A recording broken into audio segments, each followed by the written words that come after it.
Yeah, technology. Yeah. Hello, everyone, and welcome to Race 4 of the 2024 CFRL Short Track Race of the Year. I'm Ryan Harp, or Darth Kylo, and with me tonight is NASCAR Man. How are you doing tonight? I'm doing pretty good. It's been a long time since I've sat here and done commentary, but I'm pretty excited to get in the commentary booth tonight. Yes, and I'm pretty excited too for this one. It's Bristol Motor Speedway. It's our first short track race of the year. It's a short track that does present its own unique challenges. So, what do you expect to see out of our drivers tonight? Well, I could see patience being tested because short tracks can cause patience to be tested. I can also see drivers preferring the high groove on this racetrack, considering the during modern Bristol, it's how it is. The high groove is usually preferred. But I can also see some dive bombs or some insane pull offs or crisscrosses, just depending on the situation. Yeah, and I would say with a short track race like this, the big like sort of emphasis is on track position. Is you know it's going to be critical at a track like this, and don't you? Yeah, Bristol has always been a track for me it's pretty hard to pass for me at least. But at the same time, it's like restarts is probably your best bet to get some track position or gain some track position because once everyone starts, getting themselves sorted out, it sort of becomes a game of cat and mouse with the whole field. Yeah, it definitely is. And I would, expect to see, like what you said, the single groove, like maybe some, I would say, contact with some of the other guys and some egos being bruised in addition to cars getting banged up. Yeah, it's pretty insane how these races can create such. I've always found Bristol to be somewhat entertaining. Well, it is a pretty entertaining track, and before we hit the race, let's take a look at our starting lineup. And we have an 18 car field tonight. On the pole is Bradley Domer Jr., who, of course, is the league's strongest qualifier. And starting second is Jared Haw, who won the fall race here back last season. In row two, we have an all Michael row two with Michael Fox in third and Michael Whitman, last week's winner at Kentucky, starting fourth. Row three, we have Sebastian Padilla and then Tegan Jones, who's searching for his third win of the season. Row four, we have two of the Stewart Haas guys of Ryan Parsons and Kamal Wright. Row five, we have Cameron Morris and James Iconelli. Row six, we have David Wessel and Joshua Harris, who won the midweek race at Homestead, Miami on Wednesday night. Row seven, we have Kevin Hall and Sal Zabala. Row eight, we have Kevin Williams and Matt Connors. And row nine, rounding out the field, we have Anthony Peters and birthday boy Spencer Boyce in the number seven. Now, were there like any surprises or like any status quo when it comes to our starting lineup? Well, besides the fact that we got a Hendrick front row to start. And I think we can go ahead and join the race Broadcasters can lobby. join. Yep. Yep.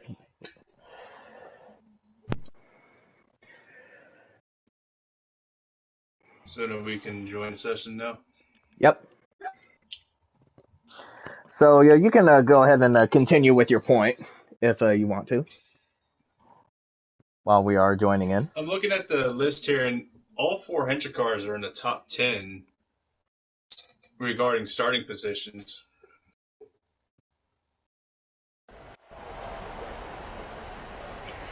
Now, of course, Hendrick Motorsports finished first, second, and That is pretty impressive. Have your teammates and a team run up front and then take the top. Running at race speed just to make sure that the lobby doesn't have any issues, because we did run into similar problems last week at Kentucky.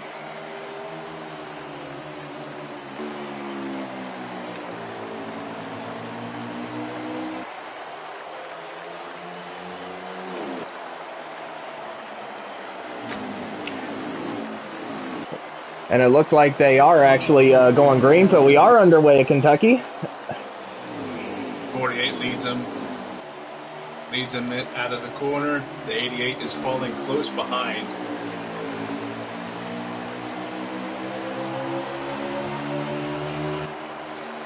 Yeah, 2 of the Hendrick cars already out front, and the top 4 are all Chevrolets, with the lone Ford of Tegan Jones in the top 5. See, the 42 is slowly catching up to the Hendrick duo up front.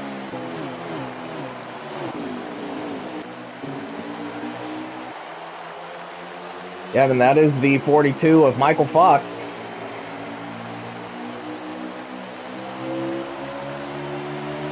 Of course, even though the race just started, we are already kind of seeing, like what you said, that, the single file lines, and I don't think we're going to get to the bumping and banging just yet, but it's still a little too early, but I would definitely see that happening.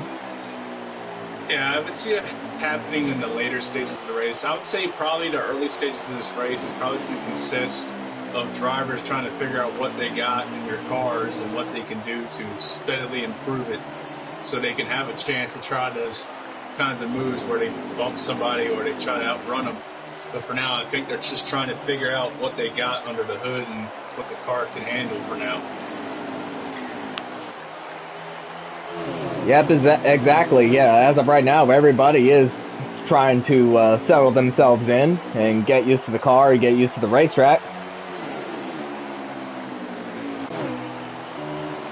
As we ride along with the one of Anthony Peters, who's running a little bit toward the back of the pack, but again, the race is just got started. It is early, as he is battling with Matt Connors in the 43.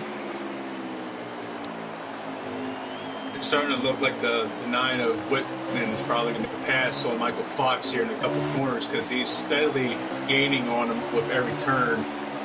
But it looks like the 9 dives in a little deeper than the 42. Yeah, and this battle is for third.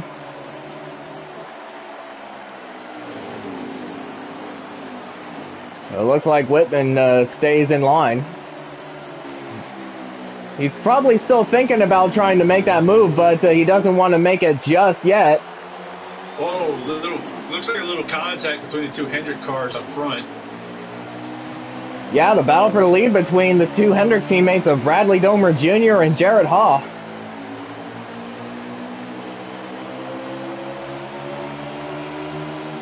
But once again, Bradley holds on to that top spot.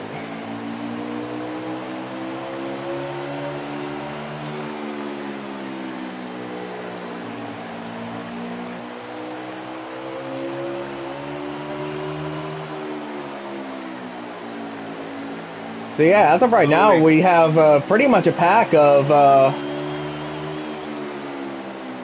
the top 9 cars, where everyone else from 10th on back is kind of spread out.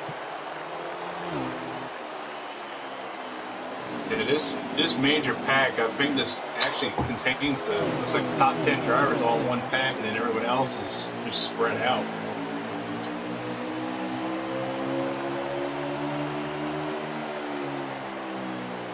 Pretty sure early on these guys are probably going to be dealing with some car being tight, so that's probably going to be a major issue currently going on. Probably most of the field is that the cars are tight.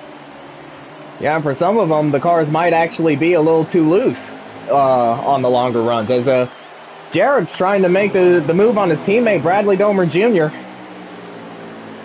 It looks like he was peeking on the inside for the lead, but the 48 managed to hang on the outside, and it looks like the 9 is going to make the move on the 42. Yep, the 9 of Michael Whitman side by side with the number 42 of Michael Fox, but it looks like the 9 keeps his position.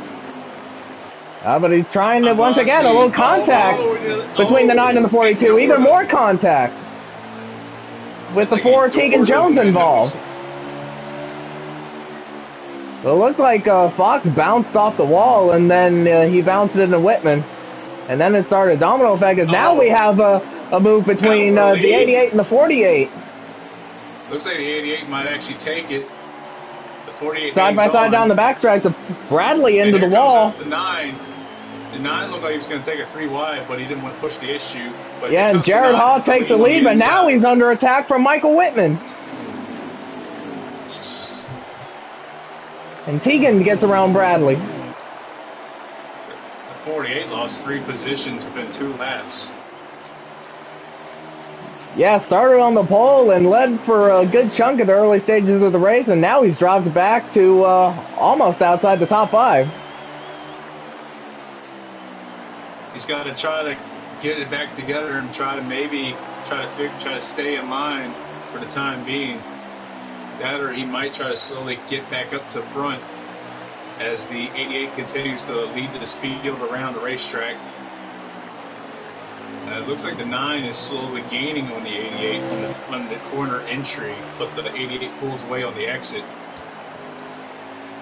Well, of course, the 9 was already right alongside the 88. But the 88 of Jared Hall was able to hold on to his spot.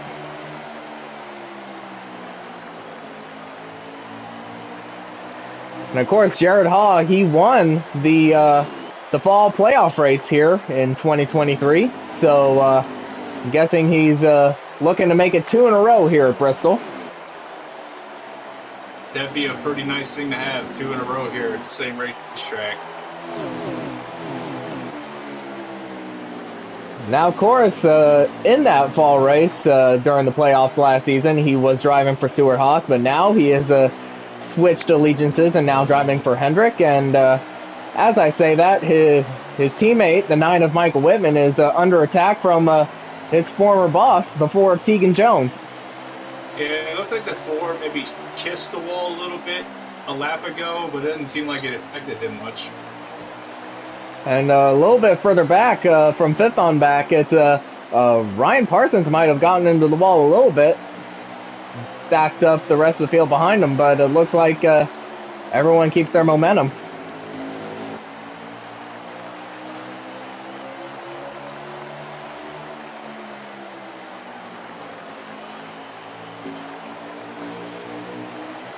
Riding along with Bradley, who again was up front, but got shuffled back to 4th after a little bit of a contact between himself and the 88.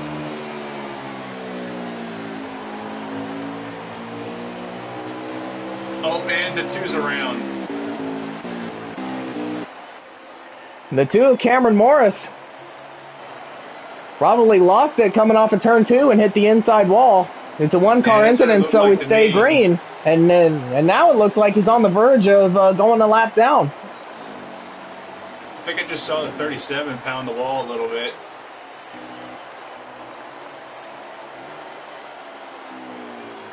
As the 9 just gave a little shove to his teammate, trying to get around him, trying to figure out something. Yeah, the 37 of Kevin Hall, who is in the party, who is going to give us updates as to what's going on track. And yeah, it looks like we have a battle for the lead between the 2 Hendrick cars of the 88 and the 9.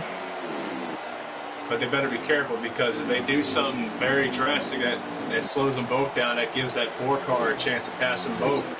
And it looks like the 9 is going to try to see. He looked like he tried to dive down there. But the 8, Jared Hall into the wall. That's going to allow Michael Whitman to take the lead. Oh, and Tegan Jones is going to try to follow up. Yeah, the 4 Tegan Jones trying to follow him. It looked like the 9, after making the pass, slid up right in front of 88, which gave the 4 time to get underneath him. Yeah, and they're still side by side for second, but it looked like Jared Hall hit the wall again, and that will allow the 4 Tegan Jones to make the pass. Yeah, and he does clear the 88. And right now the 9's got clear race. Well, besides the lap traffic with the 2 of Morris. Yeah, Cameron Morris starting to getting in Michael Whitman's way. That definitely allowed the 4. He's gonna stick down low, get out of the way of the leaders, which is smart. Yeah, but that definitely slowed the 9 up. And the 4 is not that far behind him. The 4 seems to like gain a little bit on entry and maybe the center, but then the 9 just pulls away on exit. Meanwhile, everyone else behind them too is somewhat in a single file line. Yeah, they are still trying to find the best way around the racetrack. And Tegan Jones in the wall, and Jared Haw got loose off of 2. But everybody's trying to find their preferred groove. Some might say some prefer the top, others prefer the bottom, but some people prefer neither. As we just saw Jared Haw get loose off of 4 again, and now he's dropping back. I think he lost 2 positions on that exchange, maybe 3 if the 10 passes him. Looks like he's dropping further back than Bradley when those 2 got together. And Tegan got in the wall again, but he hasn't lost too much. Yeah, but it looks like he's still running. He's going to let Jared in. Yeah, the 9's got some breathing space between him and the 4. A little bit of contact between Michael Fox and Sebastian Padilla, and that's going to allow the 24, James Iaconelli, to get involved in this scrap.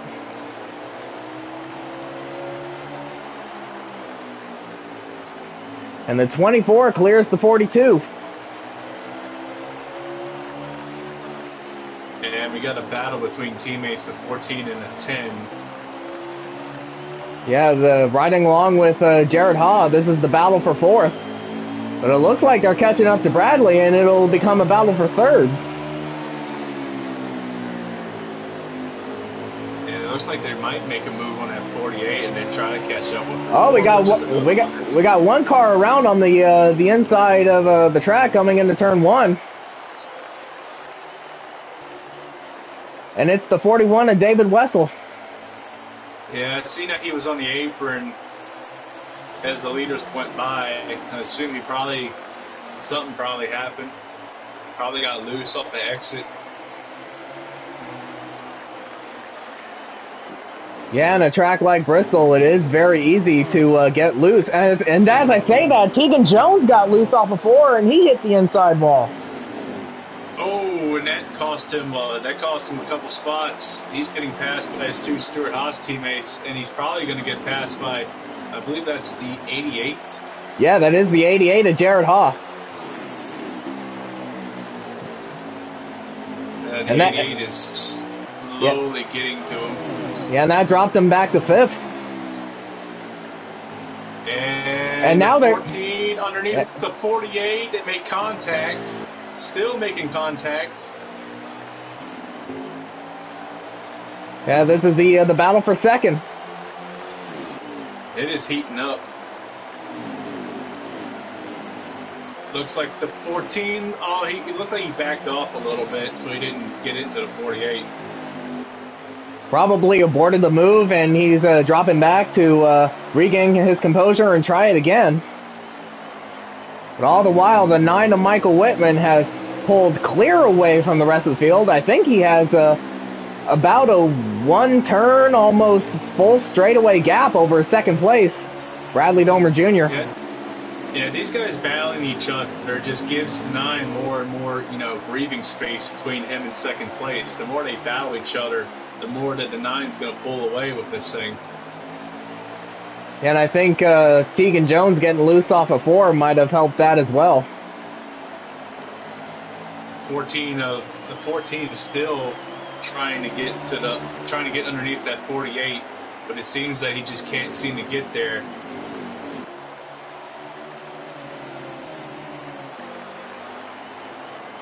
Well, it looks like for Bradley, it looks like that middle on entry and then the center, and the low groove.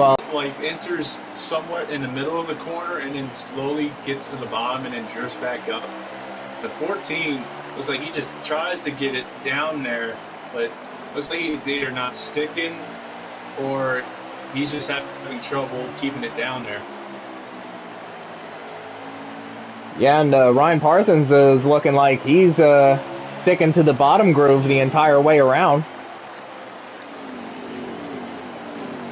Meanwhile, the cars behind him seem to be doing the same thing, going to the middle and then slowly drifting up to the high groove.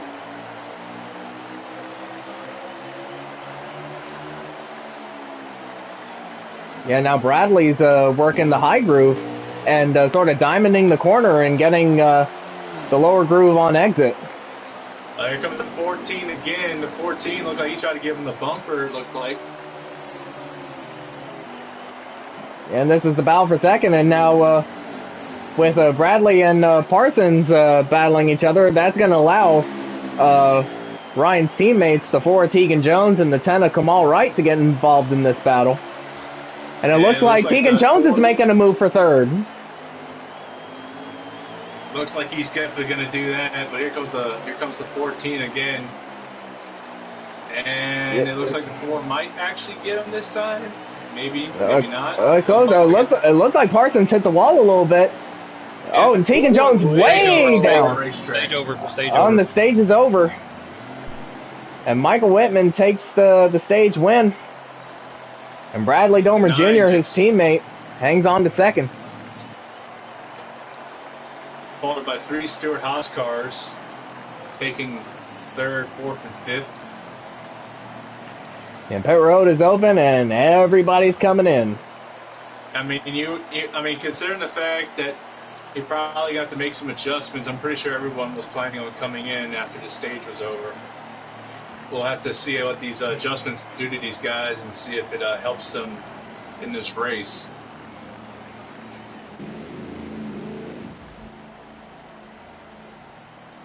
And the car with the first pit stall is the one of Anthony Peters. So, as always, we will switch to his perspective to see who wins the race off of pit road, and it's the 9. And the 3 wide battle off of pit road for, I believe that was third.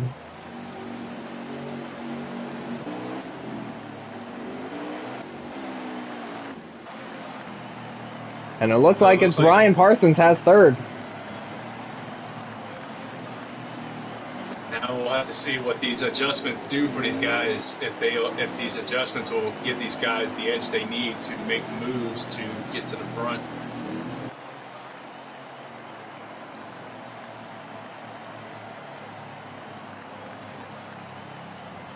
As the 41, as they pull down to the bottom of the track to allow David Wessel to take the lucky dog and get his lap back.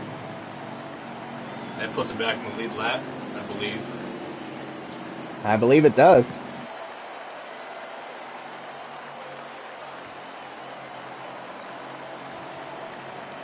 Looks like he has caught up to the tail end of the field.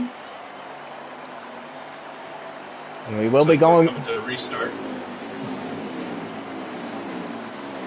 As the 200 cars of Michael Whitman and Bradley Domer Jr. take us to the green flag, and we are back underway at Bristol. Looked like the 9 got a pretty good restart, or the 48 kind of back, or the 48 just had a bad restart, giving the 9 some space to get right in front of them. As looks like the 14 and the 22 were battling out third.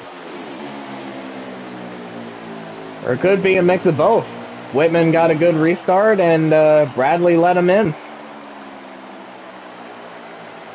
Yeah, they got a side-by-side battle for third between the 2 of the Fords of Ryan Parsons and Sebastian Padilla. And it's become a 4-way battle on that front.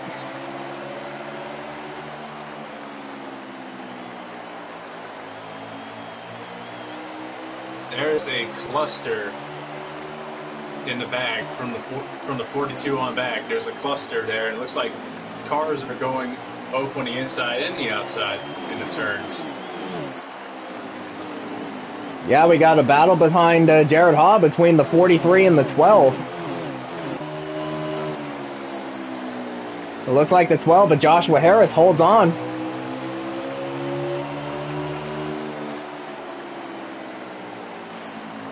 And that battle is from 10th on back. Man, oh, we got one car like on the wall in the back. That it looks to be the 24, James Iaconelli, that hit the wall off of 4.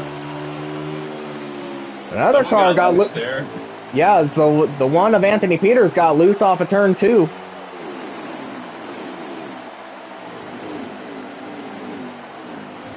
And here comes the 22 on the inside of the 14. Trying to take away that third spot. It's the 14. Looked like he might have touched the wall a little bit. Yeah, and he takes that third spot away from Sebastian Padilla. Or he holds on to it.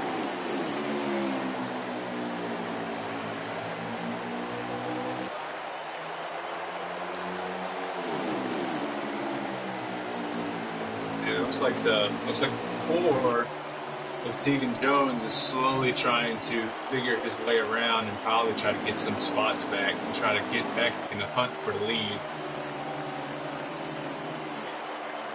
Yeah, the 4 of Tegan Jones, we're currently running in the 6th position. As the 9 continues to lead this field around this racetrack, the 48 is steadily behind him. It looks like the 48 gains on entry on the 9, but then the 9 pulls away in the center and exit of the corners.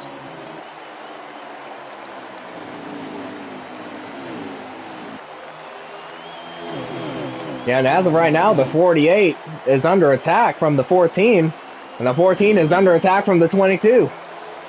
Yeah, we both know the 14 has been has been a little aggressive here, even though we still got plenty of race left, but he knows that every position counts, especially during a situation like this where its single groove is mostly preferred.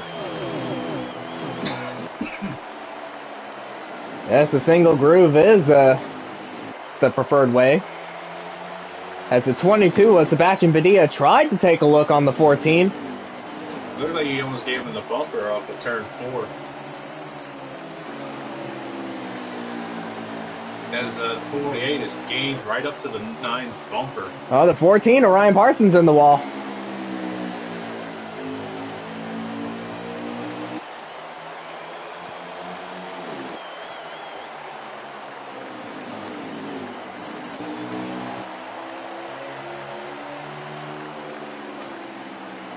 Comes the 22. The 22 again tried something to get to the back of that 14, but it seemed like the 14 just got away from him in the exit.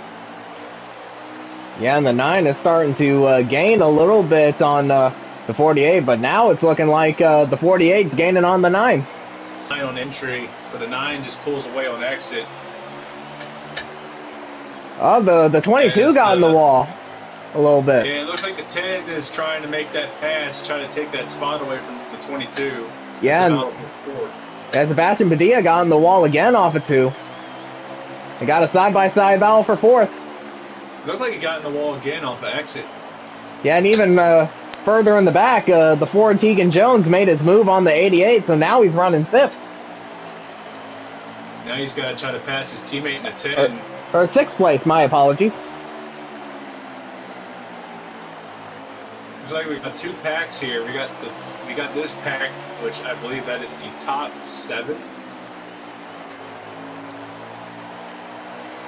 Or the top 8, my apologies. Yeah, it is the top 8. And then we got a second pack that's mostly knife on back.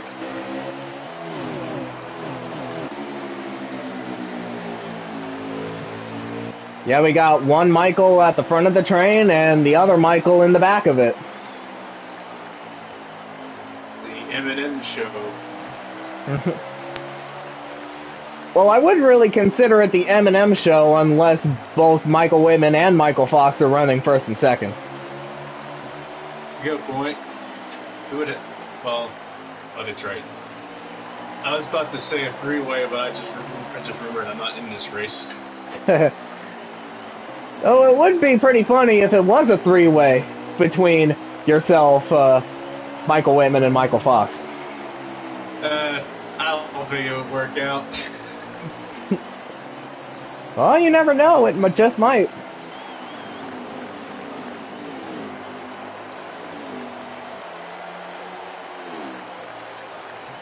And yes, Looks it like is. everybody's sticking to their line and not really trying to make any moves on anybody.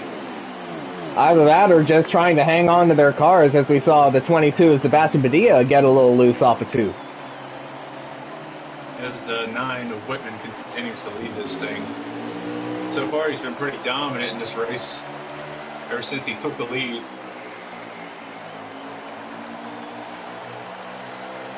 Well, of course, Bradley Domer Jr. got in the wall there, but yeah, well, I mean, he did say that there was a pack of the top 8, but now with the top 3 running single file as they are, it looks like they're starting to break away a little bit. Yeah, it's looking like they're slowly starting to separate themselves. One thing for certain is when you're in the leader, you kind of, like for me, whenever I'm leading a race, I kind of get in this mindset where it's like they have to catch you, not you having to outrun them. They're the ones that got to catch you. Well, the other part of that mindset is don't let them catch you. Yeah, and also try not to make any mistakes in the process. I mean, you can run it hard, but at the same time, the more you run it hard, the more likely it is you make a mistake where the guy behind you can capitalize on it.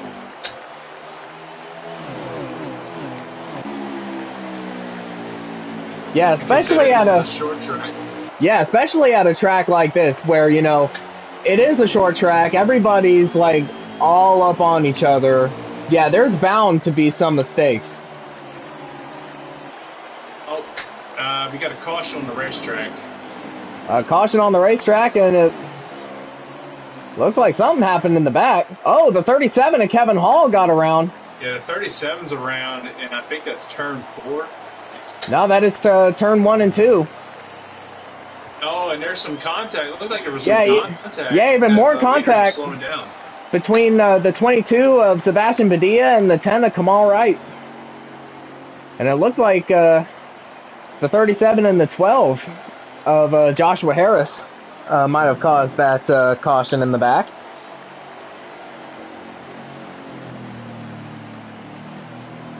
I don't know if he got loose or he got turned. I didn't really see it. Well, judging by the way everybody, except for, I would say, the top 3, has been getting loose off the corners all night long tonight, I would probably say it was one of those 2 that got loose and collected the other. Looks like the 2 is getting his lap back. Yep, he did fall a lap down before that first caution that ended the stage. And since Wessel got his lap back, he is now the lucky dog. Everyone's coming in. They're probably going to get 4 tires and fuel.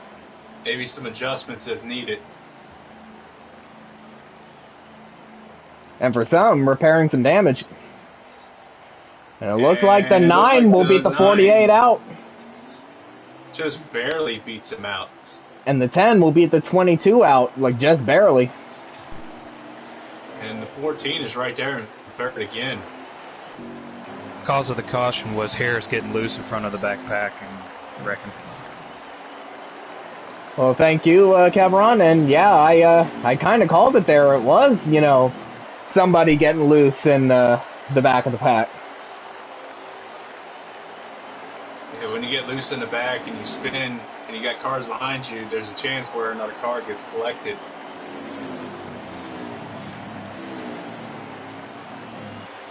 Never fun to be the one that's the victim of circumstances.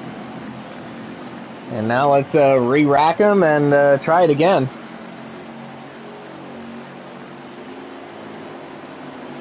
I could see the 48 probably trying to take that lead back after losing it early on in the race. And we are back underway at Bristol. And it looks like the 14 is going to take second from the 48. Oh, contact between the 14 and the 48. That's going to stack the entire field up, and that will allow Michael Whitman to just pull away.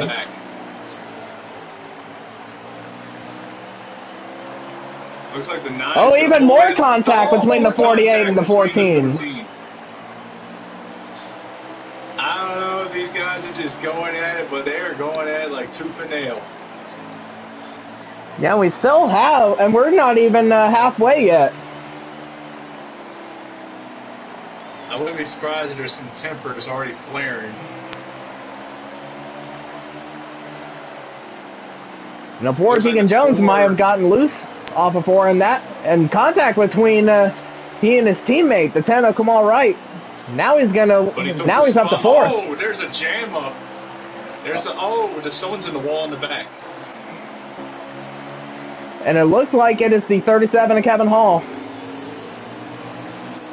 And he's in the back. Looks like the 42, or it looks like the 41 just got in the wall a little bit. Got the 41 to David Wessel.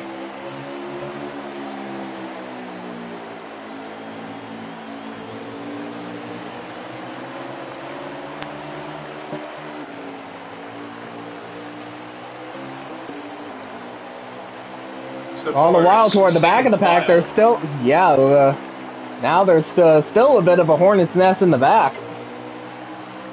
Yeah, the 3, Kevin Williams around. Looks like he got loose. Yeah, he got loose coming off of turn 2. He was, on that apron, and that transition could easily upset the car. And it was a 1-car incident, so no caution for that. Yeah, I remember whenever I did these races, especially at the short tracks where the car would just get loose off the exit. It was always a challenge to deal with that while also trying to keep the car competitive.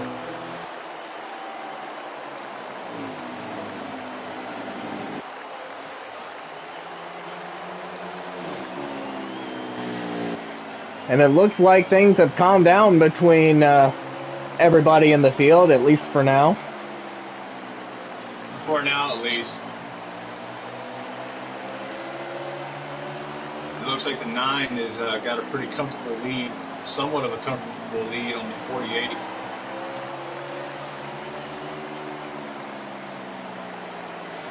It looks like some drivers on the track complaining about having handling issues.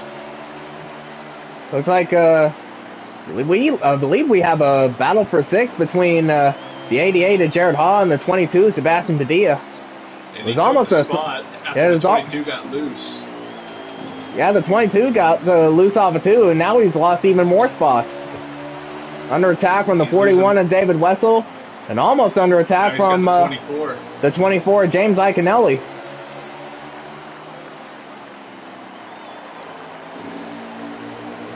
Looks like the 10 is also losing some positions as well as the 42 of Michael Fox just drove right by him on the outside. Now he's under attack from one of his other Stewart Haas teammates, the 41 of David Wessel. And it looks like he might actually get the spot. And it looks like he will make the move on the outside. And Sebastian Padilla will try and follow suit. How about he gets in the wall? But he takes the spot, and now James Iconelli will pass him on the high side. So something must be up with the so something must be up with the 10 car if he's losing spots with everyone passing him on the high side.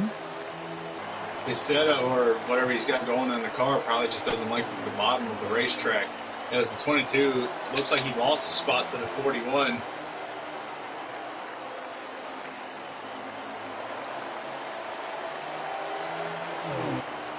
But it looks like he's under attack from the 24.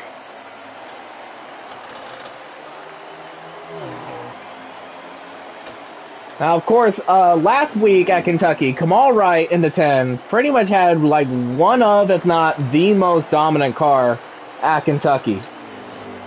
But a lag out at some point during the race, pretty much ruined his chances. So he's probably driving like a man on a mission right now to try to sort of avenge that lag out at Kentucky, but he's not really doing much about it as he's still like turning toward the middle of the field.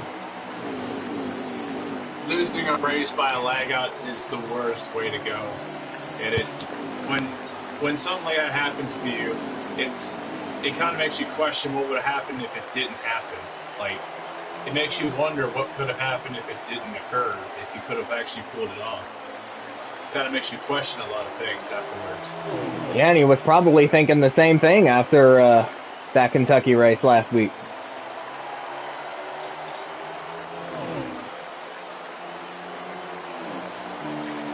And as of right now, we got a battle for second between the 48 of Bradley Domer Jr. and the 14 of Ryan Parsons.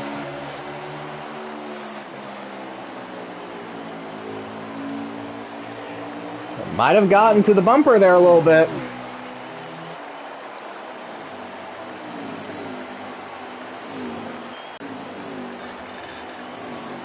Yeah, he's pretty much right there. The question is, how patient can he be?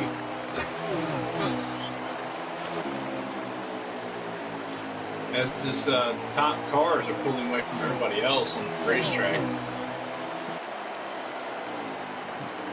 Yeah, and Michael Whitman is really pulling away.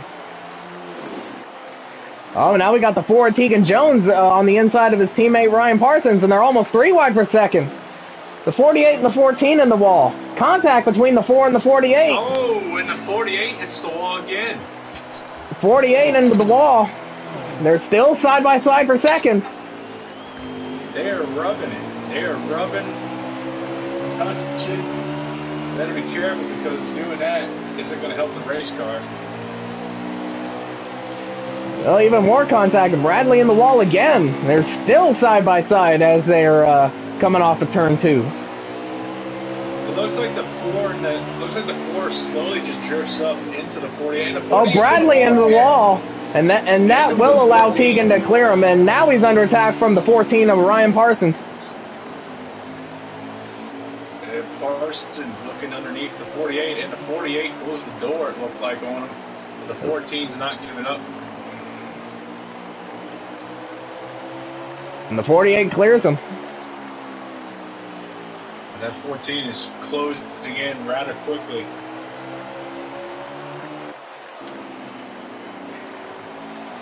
And here comes the 88 and the 42.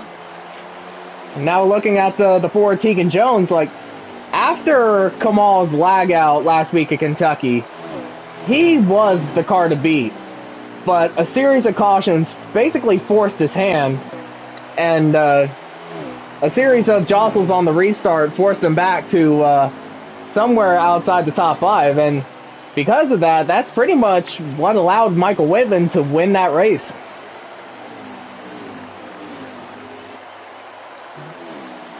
They were almost 3 wide in the back here.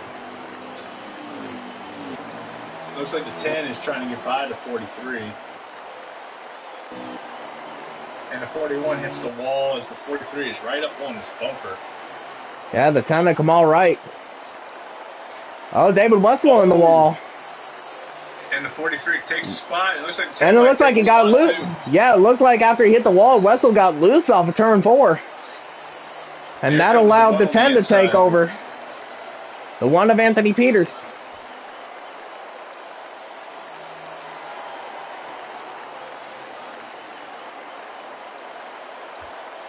Comes the 37.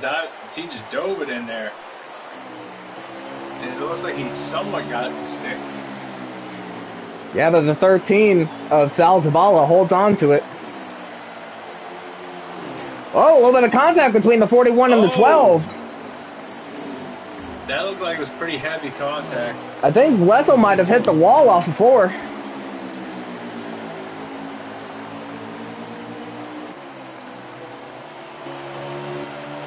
Meanwhile, the 9 of Whitman just continues to get away from the 4. Yeah, he pretty much has a full straightaway lead over the 4 Tegan Jones. Now he's catching up to the lap car of Kevin Williams. The only person that can potentially make him lose this race now is himself. All he has to do really is just take care of the car and not make too many mistakes on the racetrack. Yeah, but what will the 3 of Kevin Williams do? Because we already saw the 2 of Cameron Morris slow Michael Whitman's progress down, but now it looks like the 3 is going to get out of his way. I mean, that was a smart decision called not to interfere with the race, interfere with the leader. Honestly, that's pretty respectful racing right there.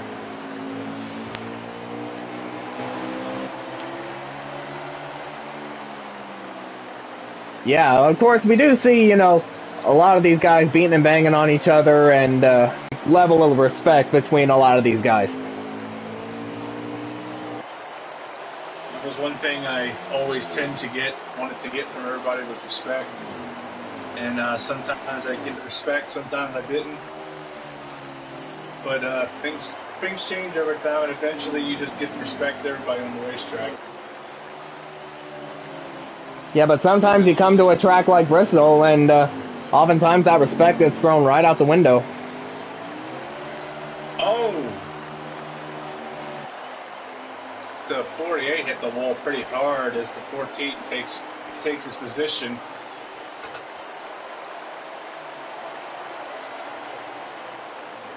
Oh, we got the 37 of Kevin Hall around. And the 12 of Harris around.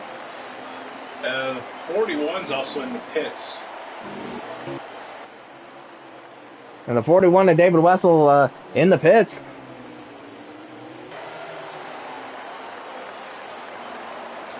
Oh, we got the 3 around. Oh, the 48's involved. The 14 involved. The 42 involved. And it looks like... What is happening? I have no earthly idea. Yeah, everybody's losing it now. Jesus. Total lag in the lobby. Total lag in the lobby. Well, that definitely explains it. Total lag in the lobby. And I think I was able to see from up here is there was a pretty big lag spike on my screen. Yeah, I'm seeing a lot of honestly, it on the racetrack. Yeah, because honestly, I thought it was my internet on the fritz. I thought it was mine too, but then I was hearing everybody was saying that there was some sort of lag issues. But yeah, all of a sudden the room just went to crap. So, yeah, we're going to restart the race here next little bit, guys. Just hang tight. Sorry.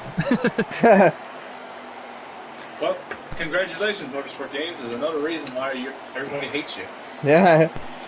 Amen to that, brother. Yeah.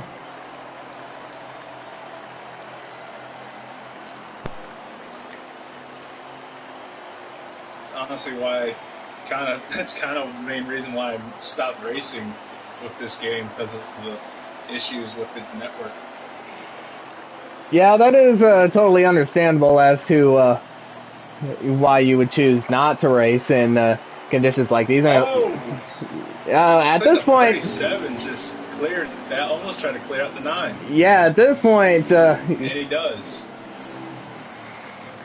Yes, SPC in the chat. Yeah, I totally agree with your sentiment. Motorsport Games does suck, and yeah, it looks like everyone has left the track, and we are going to be restarting the lobby. But from the looks of it, we had, well, judging by what happened on the caution, it looks like we had about 54 laps to go in the race, or 154 laps to go. Yeah, we're going to restart the race at 25%, so we will have 125 laps. Yeah, so not only is the race going to be restarted, but we're actually going to be shortening the length of the race a little bit by about 20 laps.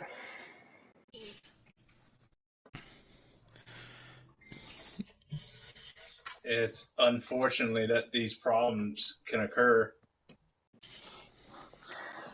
And I think in the 4 races that, I've been broadcasting, these races to you guys this season, half of them have been plagued by, lag issues. But this is the first time that I've seen problems in the middle of the race. Not at the start like we've had a couple times this season already.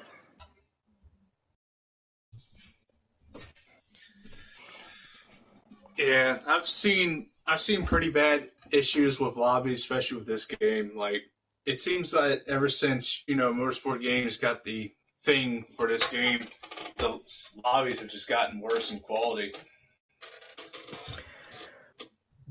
But really, it's more about them neglecting the servers, if I'm being totally honest with you. Because I mean, there's only like 2 employees there now.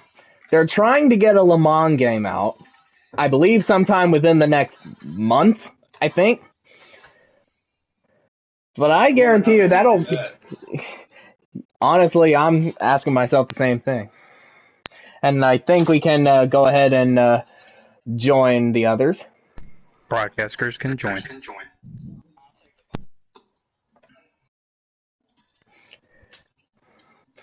This is honestly why, after the failure that was 21 Ignition, I went straight to I had to literally figure out how to work a 20-year-old game just to get what I would like in a NASCAR title. Now, do you feel sorry for me that I spent $90 on that Day 1 edition with Bill Elliott on the cover? I feel sorry for me even buying the game. I got the Day 1 version, which was like, I think they were selling it for like $60. Now they're, of course, like I said before, they are running in full speed a little bit, so that way there isn't any more issues.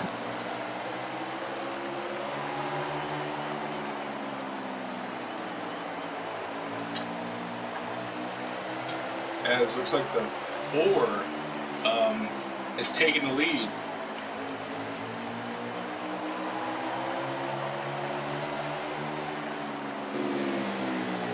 Well, apparently, looks like we are going back. I mean, this is the. Oh wait, now they are getting everybody in line. Because honestly, they've been running for a few laps already. I thought they were just, restarting as is, but nope, they are, making sure that the lobby is good to go and everyone gets back in their respective positions. It's good to test the water to make sure it's fine before actually going through with it.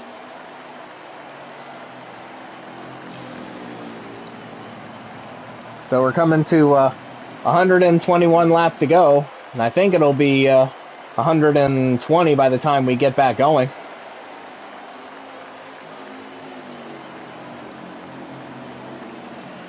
So, since we got 121 laps to go?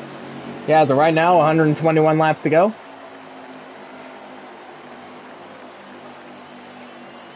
Coming to 120, but I don't think they're getting ready to double up yet. Or, yeah, they're coming down pit road, put their setups back in.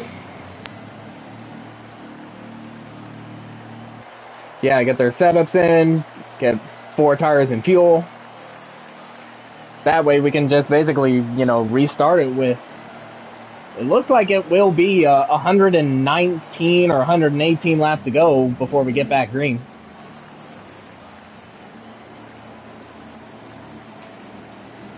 And the only big difference here is that, it looks like the only big difference here is that everyone will have different pit stalls. And it looks like the 9 is the 4 might have beat them off pit road. Yeah, I think even though I don't think the race off the pit road will matter because everyone's trying to get in the spots that they were before we had to reset the lobby. Yeah. I got a feeling that this restart might produce a little chaos.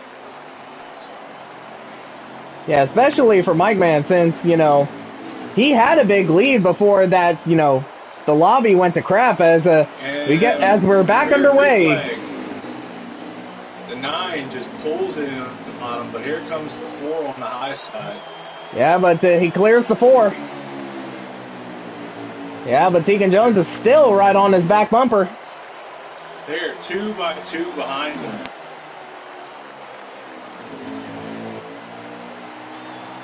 Yeah, we almost went 3 wide there in that hornet's nest for a little bit. Looks like the 14's making moves. on the bottom as he takes a spot away. It looks like he's taking a spot away from Fox in 42. Yeah, but the 42 clears the 14.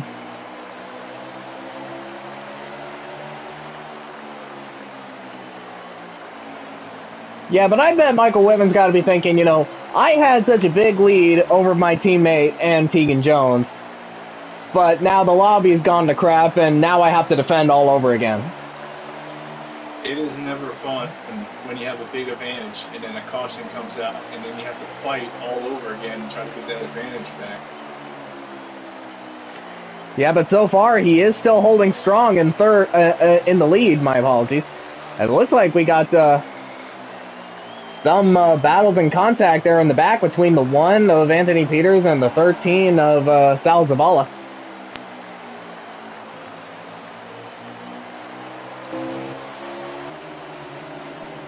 Oh, the 22's in the wall, and the 24 takes a spot. And the 22 is Sebastian Padilla. It looks like, yeah, now we got a battle for the lead between the 9 and the 4. A little bit of contact. 9 trying to close the door on the 4.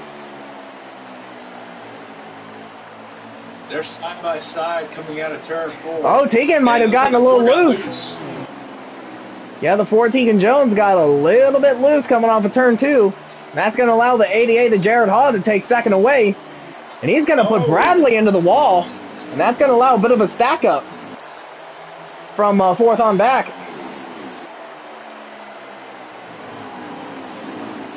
.48 just had nowhere to go in that exchange. And now the 9 is under pressure from the 88 as he looks down to the inside.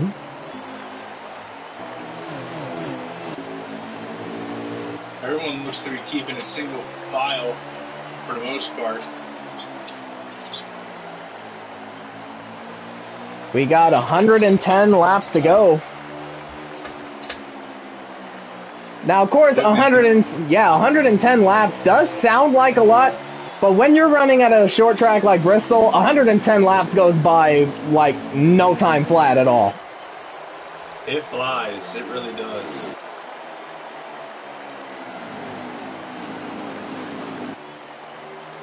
And the 9 of Michael Whitman still hanging on, but now he has a teammate behind him, so he can try to play defense.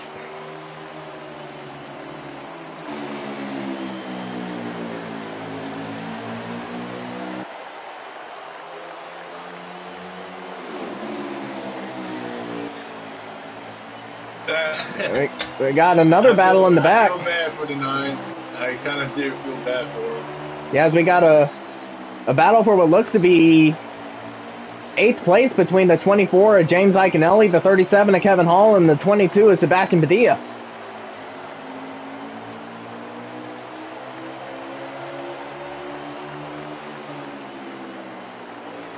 Oh, looks like they're almost 3 wide. Oh, little contact between Hall and Iconelli.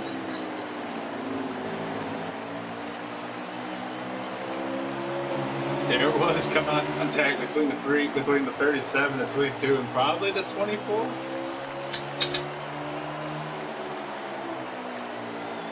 Now we got a side-by-side battle for 5th between the 14 of Ryan Parsons and the 42 of Michael Fox. Fox into the wall and a little bit of contact between him and the 14, even more contact. The 37 got real high on entry, which gives the 22 space to pass him underneath. And they're still side-by-side off of 2. Oh, he's in the wall. The 37 hit the wall, and the 24 is going to go by him.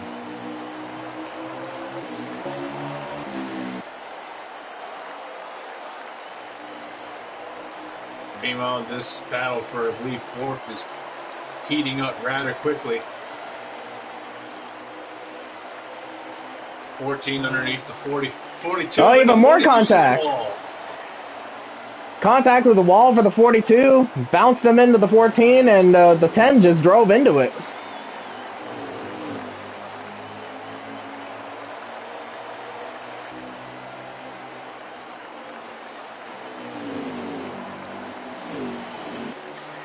As the top 3 of Michael Whitman, Jared Haw, and Tegan Jones have pulled away from the rest of the field, 4th on back. It looks like the 48 of Bradley might actually get away. Yeah, Bradley pulling away from, I would say, that second pack, but it could probably be a third pack considering that Bradley's now running all by himself.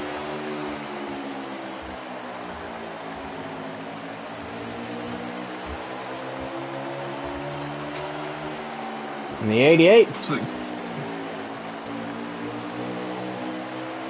88 is still in the fours in the wall. Yeah, Tegan Jones on the wall.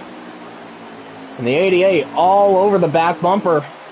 The 9 of his teammate, Michael Whitman.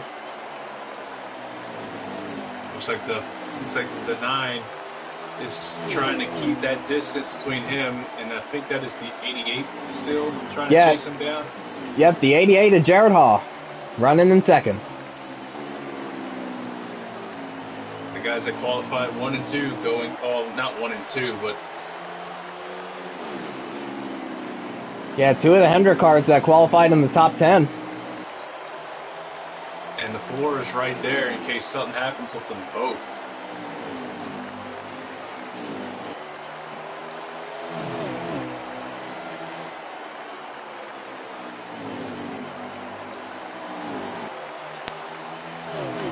Yeah, he is hanging back a little bit just in case these two get into it, I would say. That way it'll allow him to take advantage of it. I mean, we have seen that with other drivers in this race already. It's looking like the top three have completely separated themselves as the second pack. It looks like to be fourth. Yeah, second pack, fourth on back. Is now we got a battle between the 43, the 37, and the 3. Oh, and the 2 and the 12 look like they got together. Yeah, the 2 of Cameron Morris and the 12 of Joshua Harris, and the 2 Penske teammates. Stretch. And it looks like we have a caution. Everyone's slowing up. Yeah, the caution is out. Loose again.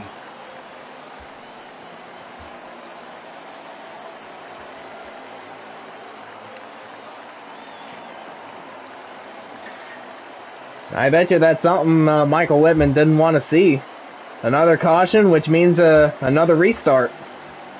Which means a restart that's going to probably increase the pressure. Yeah, not just for him, but for everyone else. Because track position, as I said at the top of the show, track position is very much key here at Bristol, and basically any short track that we run on.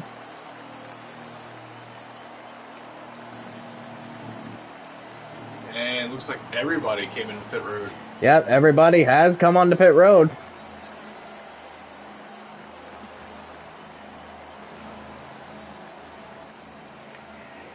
And of course, we're keeping an eye on the 3 of Kevin Williams because he does have the first pit stall, so we can see who wins the race off of pit road. And it looks like the 9 will win the race off of pit road, and Tegan Jones has jumped up to second. Meanwhile, the 88 of Jared Haw, if I can find him here. Yeah, he was still on pit road, so he might have gotten some damage or maybe a speeding penalty. Speeding penalties are never good on short tracks. Yeah, because now he's all the way in the back. He's got a lot of ground to make up.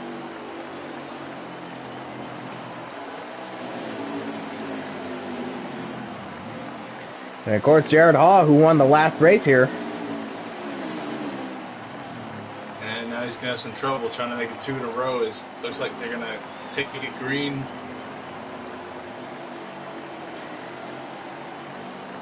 Yeah, he was running second, but now he's running 14th. And he's got 13 cars to get around if he wants a shot. Yeah, green flag's out. Yeah, green flag is out, back underway. All the way on the bottom. Yeah, 22 all the way on the bottom, but the 9 of Michael Whitman got a great restart. Here comes the 4. It's not that far behind him. It looks like the 12 got in the wall in the back.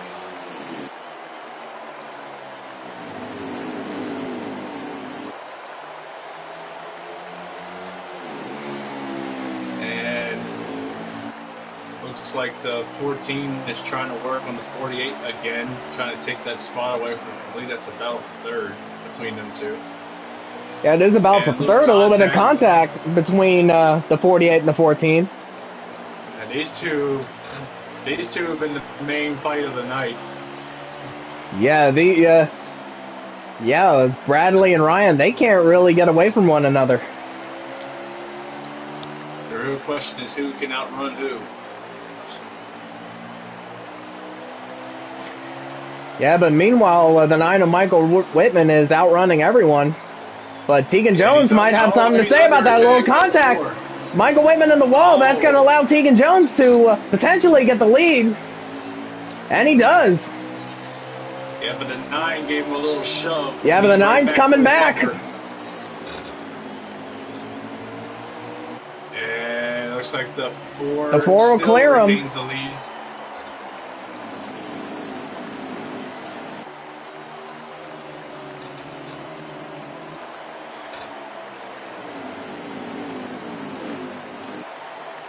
Yeah, Tegan Jones has taken over the lead away from Michael Whitman, who pretty much led all of this race up until now. He led pretty much after he passed his teammate, and then now he's lost it to the 4. Now it looks like the 4 actually might be pulling away.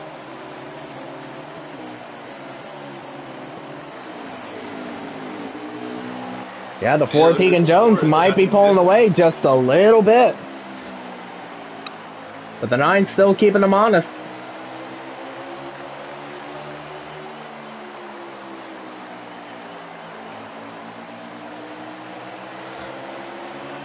Oh, contact in the back. Oh, we got a pretty big hornet's nest in the back here. Oh, contact between the 3 and the 1. Like the 3 and 1. Yeah, contact between the 3 and the 1.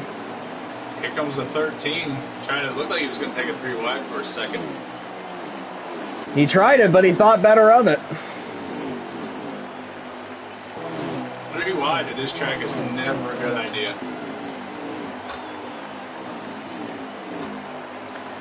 Yeah, 3 wide is almost never a good idea at a lot of places. It looks like tempers are definitely flaring after that contact. Yeah, they definitely are. As we're still taking a look at the top 2, the 4 Tegan Jones and the 9 of Michael Whitman. Looks like they have pulled away from the rest of the pack. Yeah. Looks like Whitman slowly gains and then he loses him on exit.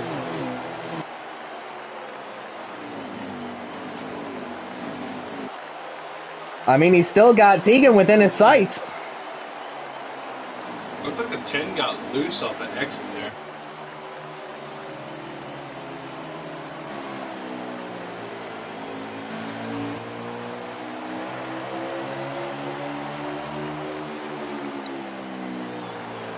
And the 10 of Kamal Wright, he's still hanging on to 5th place.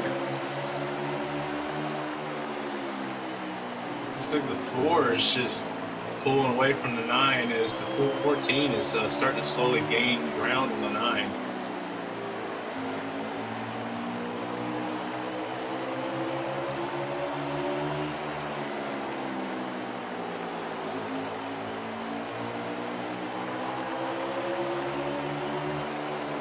Yeah, but the 9's not going to let the 4 pull away from him just yet.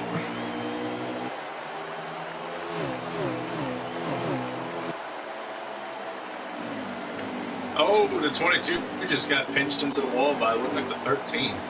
Yeah, the 13 is Sal Zavala.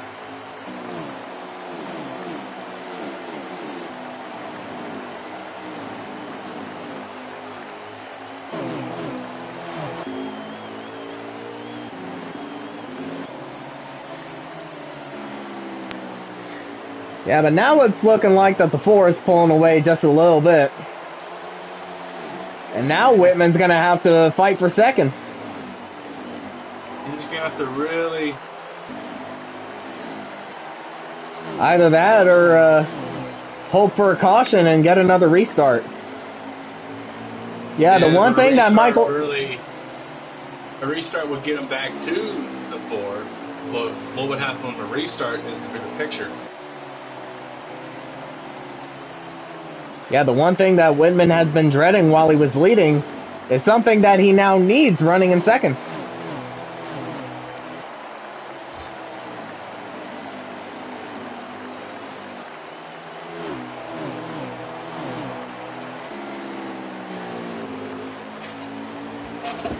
I'm looking towards the back, and it looks like all 3 of the Penske cars are in the back. Yeah, all 3 of them in the back as Sebastian Padilla works on Anthony Peters.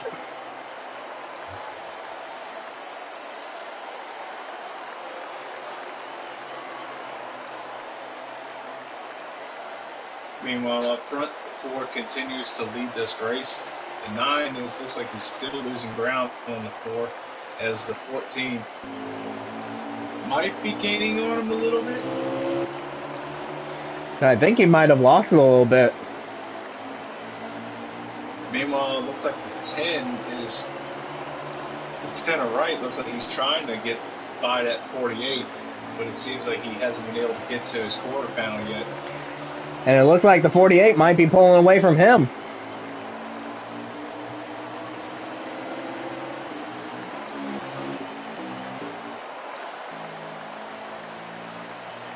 Meanwhile, there's a battle between the 2 extra Ally cars of the 24 and the 88.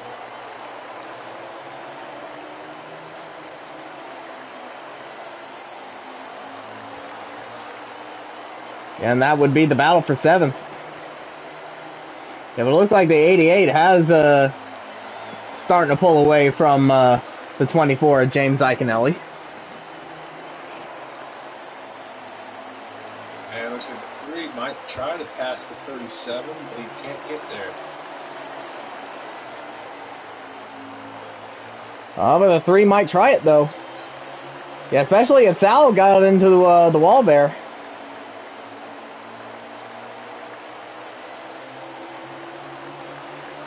And I'm looking at the 1 of Anthony Peters, and he's still under attack from the 22 of Sebastian Padilla.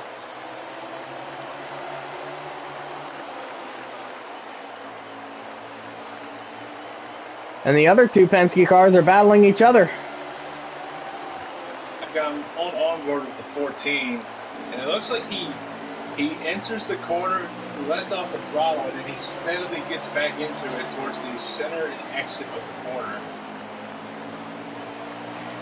And it looked to he's running the middle groove all the way around, the high groove.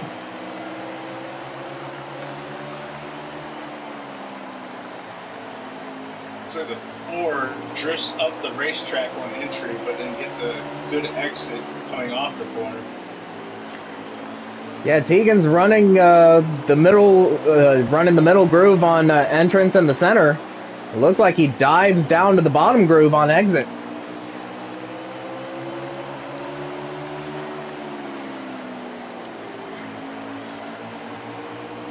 Top 3 are pretty evenly spaced apart.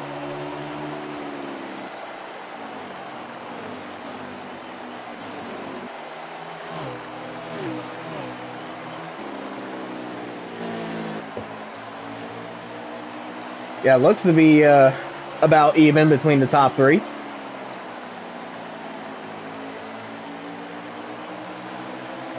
And it looks like we got a battle for 4th between the 48, the 10, and the 42. And the 42 of Fox in the wall. The 13 got loose, it looked like, coming off the corner, and he loses some space between him and the 3. Meanwhile, it looks like the 3 might actually be catching back up to the 37. If 37 got loose off the exit. As we now have 50 laps to go. And the 37, look like he got loose again. Yeah, the 37 of Kevin Hall getting passed on the outside by the 3 of Kevin Williams. I noticed that Williams has been running that high line. He's been really close to that wall.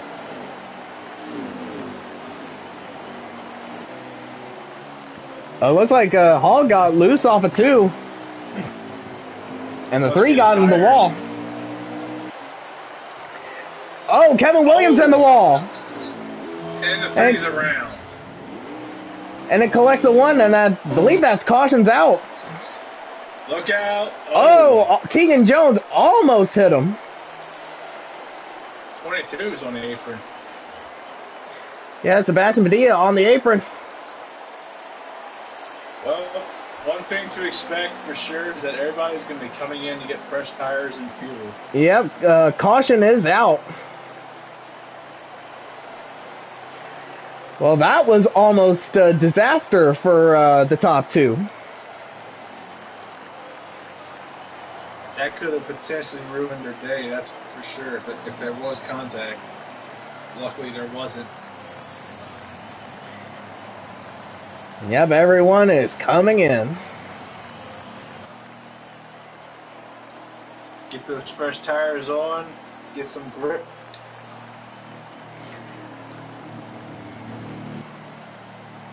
But the question is, who will leave their pit stall first between the 9 and the 4? Well, we shall see.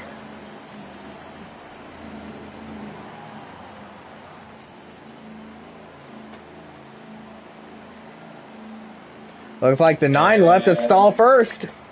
Yeah, but the 4 beats him out.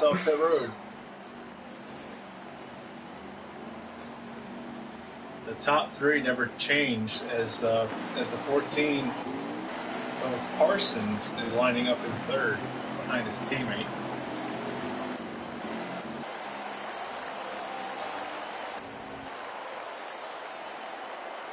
We got Hendricks on the outside, and looks like 3 Stewart Haas cars on the bottom. Never mind. Oh, looks like Tegan Jones has elected to take. Yeah, it looks like Tegan Jones has elected to take the outside for the restart. Well, what will the 9 do? Well, for some of these guys, the outside lane has been the preferred lane. Something tells me that 9 is going to try to get a good run on the inside and try to come up and pass the 4. But we'll just have to see what happens on the restart as we're at green flag. Yeah, the green flag is out. Restart. Yeah, the 4 got a huge launch. And the 9 didn't get such a good start, and now he's got a whole pack of cars looking to get by him.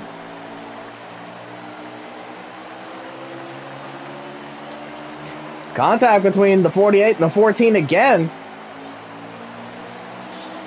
These 2 have been going at it all night.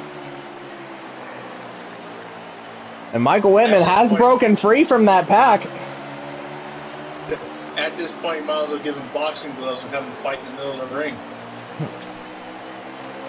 And the 14 is going to take the 3rd place position away from the 48.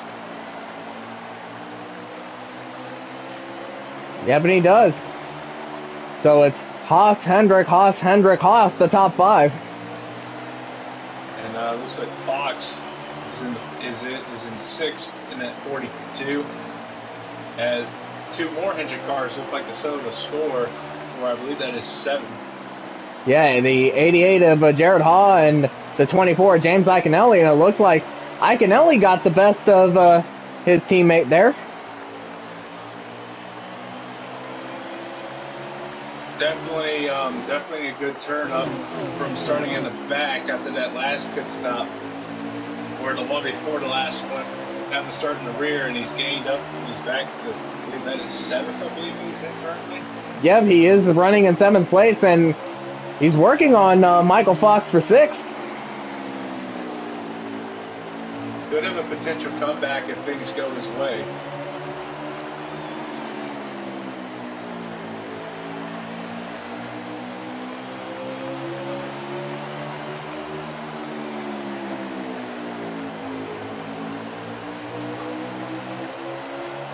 Meanwhile, the 4 is just pulled away, and the 9 is not that far behind. I'd say probably at least half a second.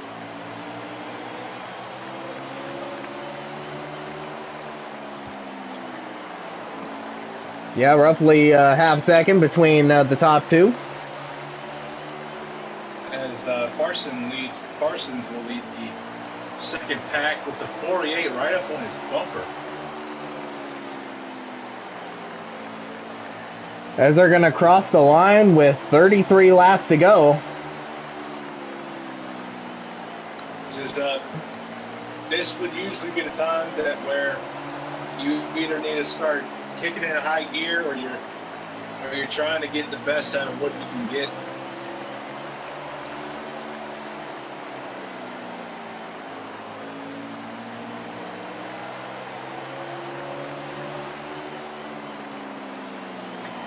Yeah, and it looks like Tegan Jones is now starting to pull away from Michael Whitman again.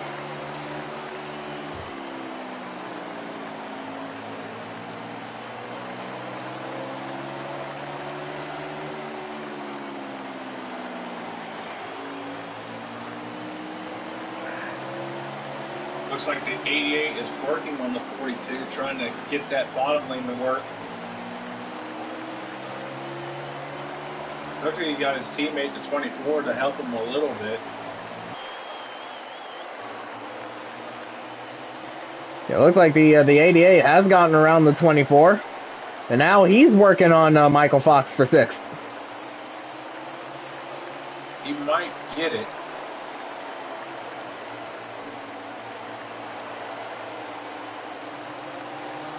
Oh, looks like I'm seeing another big lag spike. Not another lobby malfunction.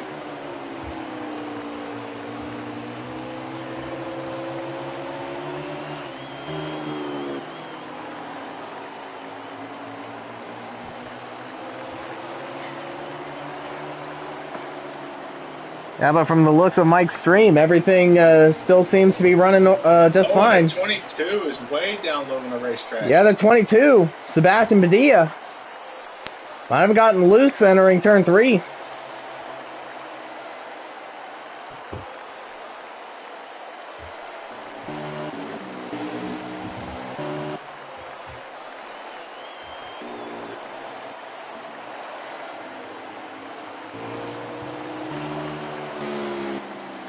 The 1 tried to sit it in on the 3, but it didn't work.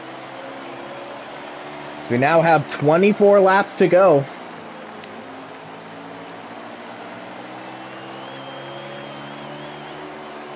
And yeah, Tegan Jones has definitely pulled away from the 9 of Michael Whitman now.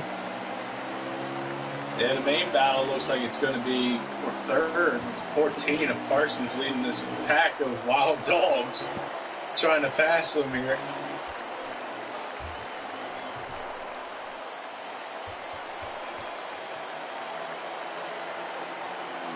Yeah, it's definitely not over between those two guys.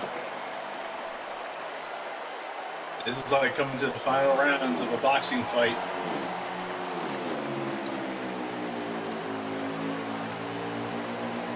As it looks like I believe that's the 24 working on the 42.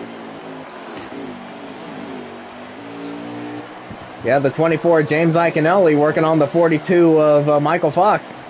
Yeah, and Jared Haw has gotten around Michael Fox for 6th. He just needs to get around the 10 of right to get in the top 5. And Fox hit the wall, which gave the spot away. And Iaconelli's now running in 7th.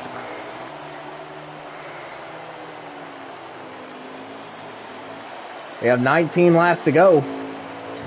Coming to 18.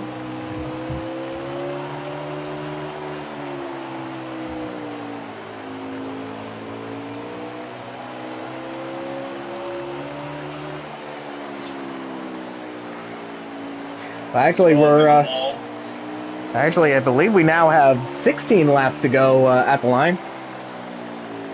The Ford just needs to coast at this point. He needs to keep the distance, but he also has to take care of the car and just bring it home at this point. Because any mistake he makes at this point potentially gives the 9 breathing room to potentially make a move or catch up to him. As we have 15 laps to go. battle for third just continues to intensify. Yeah, between the 14 and the 48.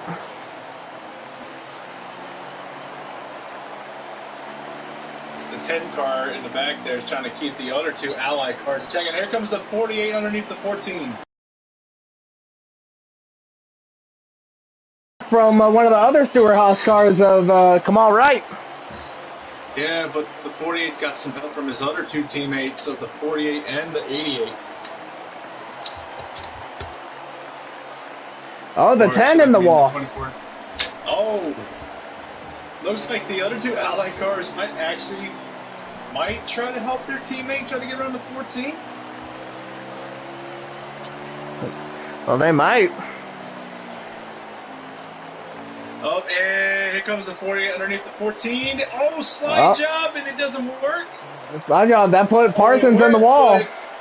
But it did put Parsons in the wall, which I don't think he appreciated that one. Yeah, definitely. As we now have 10 laps to go.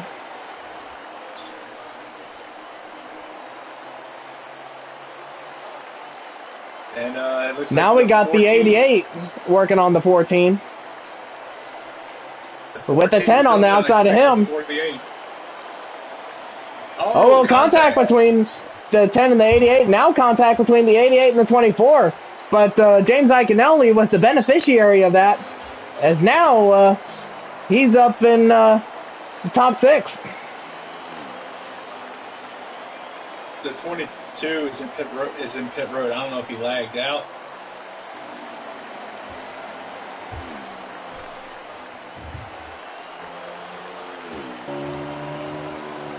At this point, before he just has to coast it. Just keep coasting it. He's got a straightaway lead from the 9 at this point. Yeah, pretty much the same lead that Whitman had earlier in the run when he was leading, as we now have 6 to go.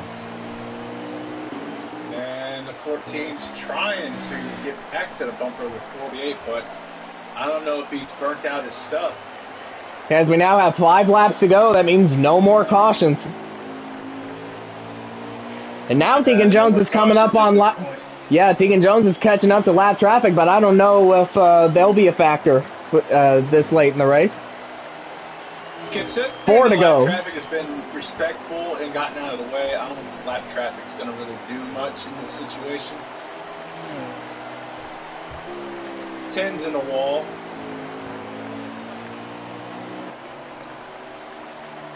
Three to go.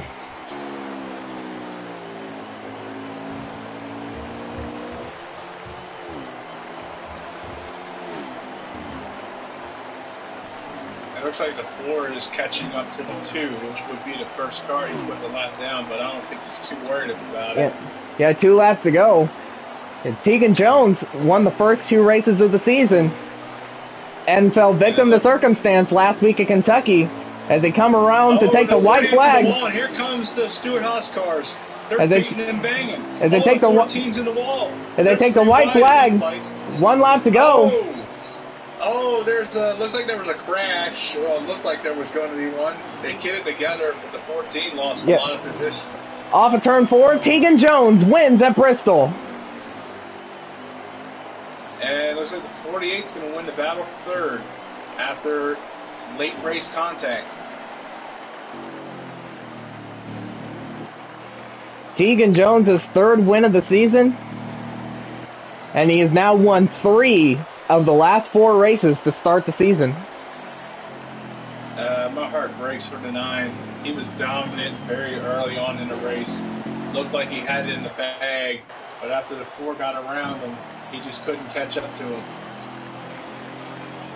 Yeah, the 9 of Michael Whitman, who had the dominant car in the early stages of the race before the lobby turned to, I don't know what you would call it, but he would have to settle for 2nd. Yeah, it's unfortunate, but things happen.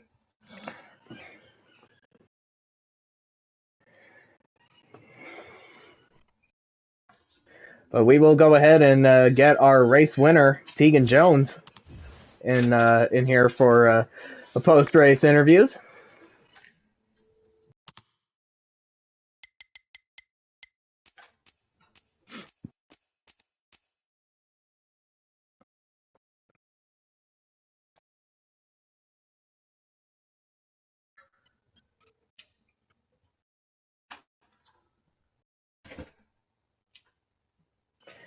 Let's see if I can get him in here.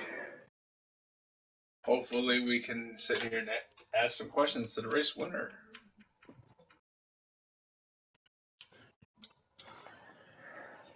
But yeah, pretty much after the lobby reset, he has pretty much had the dominant car, and there he is, your race winner, Tegan Jones. You were running up front for in the first half of the race, but after the lobby reset, your car pretty much came alive. Tell us about that. My car was good in the first lobby. It's just we had a run there where Ryan got loose and gave half the field damage because he checked up the line with Bradley. Yeah, that second lobby, it was fucking fast. I was able to get a run in on Mike and stuff, and I realized in this race real quick, you better take your run early because Mike and me kind of evened up on the long run. And I guess on his screen he thinks I moved him up, but on mine he was crowding me, so I kept straight.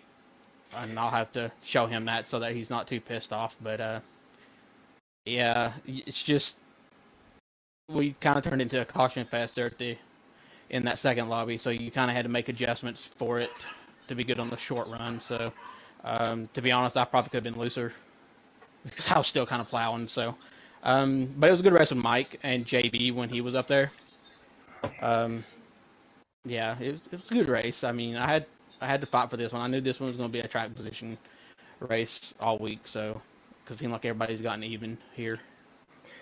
Yeah, it definitely was a track position type race. But going back to that lobby reset, like what was different about your strategy between the first lobby and the second one?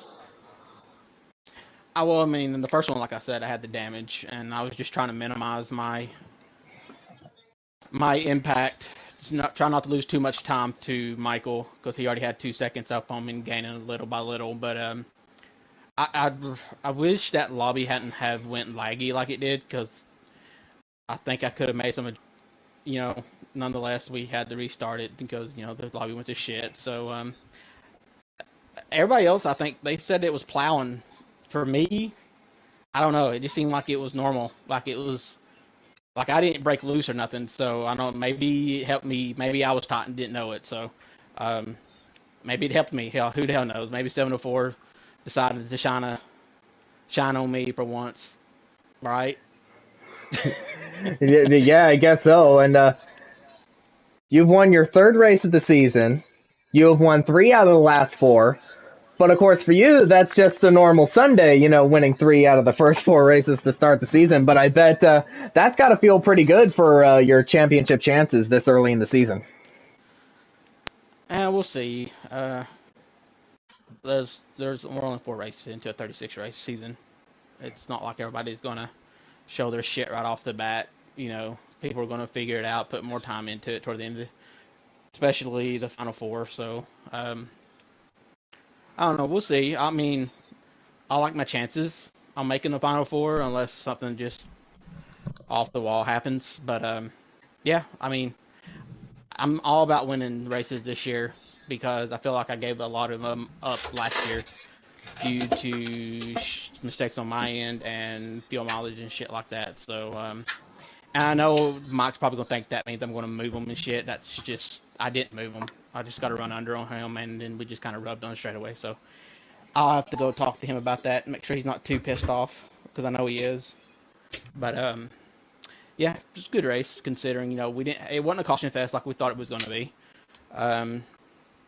With 17 guys, the occasional caution we knew was going to happen, but we thought it would be a shit show.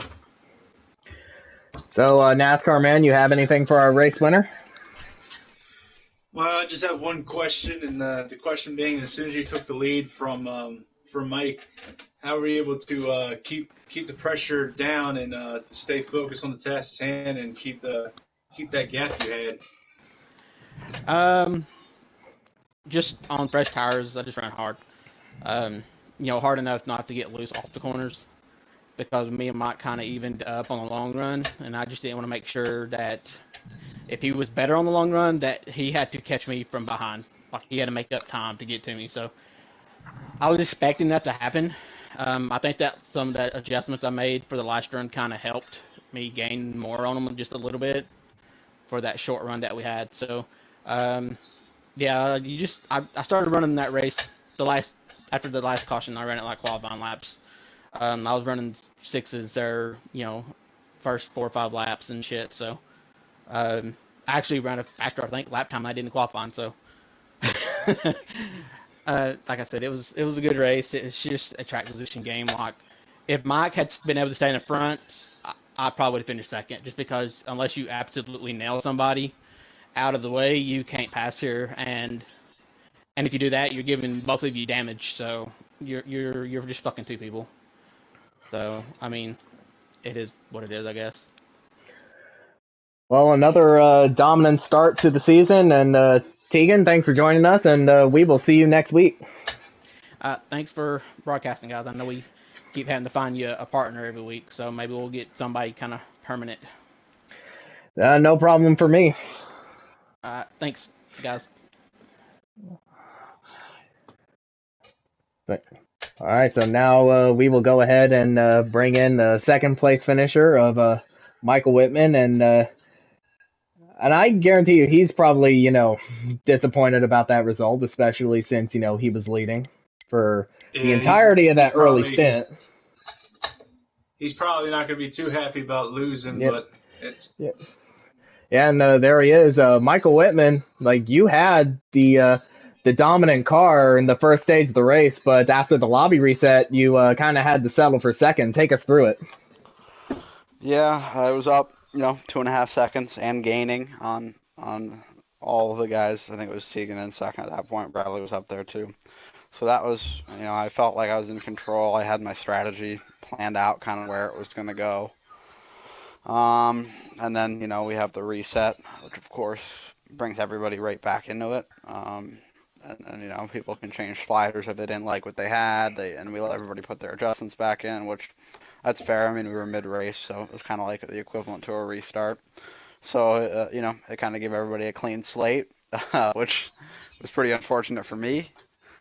And, I held the lead for a little while, and then first chance he got up under me and ran me about in the fence. I had to let off not to hit it, and, you're not going to... I'd rather let off and not get damaged than hit the wall and see what happens, because I saw the effects of people getting damaged in the race. Might not have been on his screen how it went, but that's how it went on mine. So really disappointing for that to be how it went. I don't know what his intentions are or not, but if you remember Richmond last year, I had that opportunity. I was much faster than him, and I spent 30 laps sitting behind him so that I wouldn't ruffle his feathers. But to me, it looked like the first chance he got, he just ran me out of the way. But that second lobby with the shorter runs, it seemed like he was faster. He's much better at that than I am. So just got to get back to the drawing board and get ready for the doubleheader next week. Yeah, speaking of the doubleheader, what is your mindset going into it after this race tonight? I'm not really thinking about that yet. Just hopefully do good at both of them. They're 2 tracks where I'm, decent, not great at. So, just try to get good finish at Canadian Tire. That's a track where I think I can get a top 5, and then Fontana can be kind of a crapshoot. So we'll see what happens. But disappointing result for tonight for sure. Yeah. Yeah, and NASCAR man, you have anything for Michael?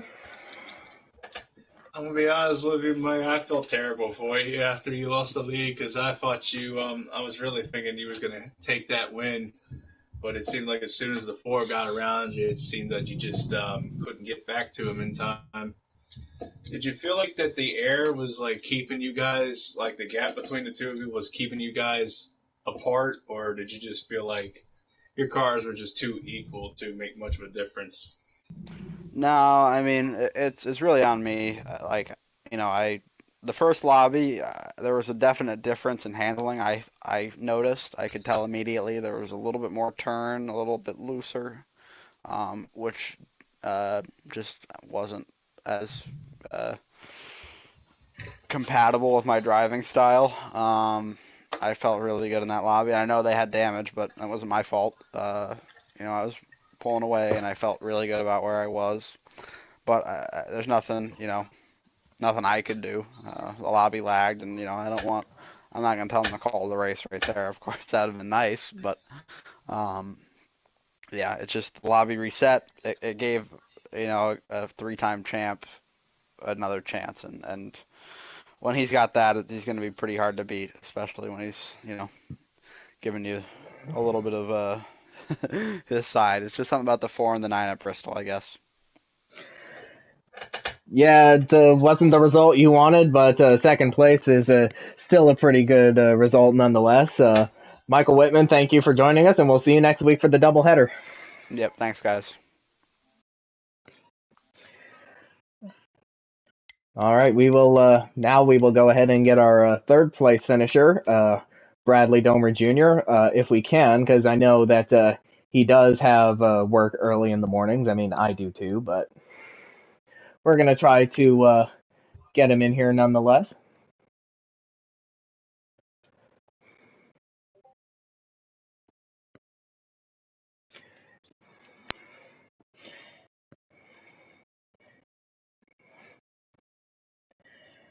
And if not, we will get our fourth place finisher, Kamal Wright, in here. Yeah, nice little rebound for Kamal to be able to pull out a top 5 after lagging out last week. I'm sure he's pretty happy about that. I mean, it's pretty good points. Pretty good points day. Better than last week. Yeah, exactly.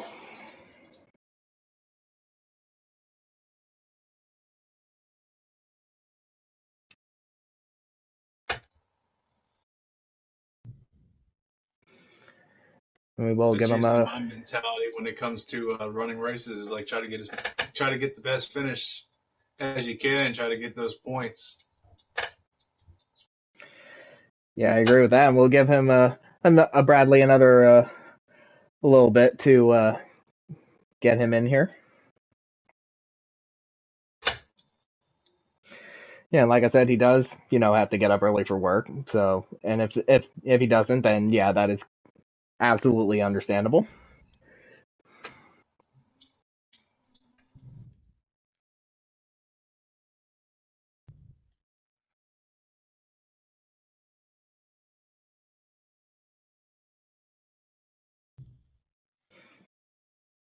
Yeah, I think we will go ahead and get our fourth place finisher in here. That will be Kamal Wright.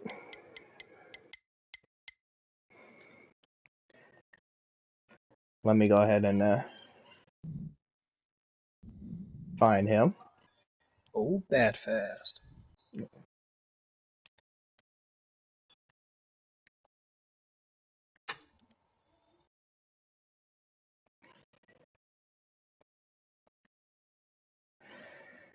If the invite has been sent. And now we wait.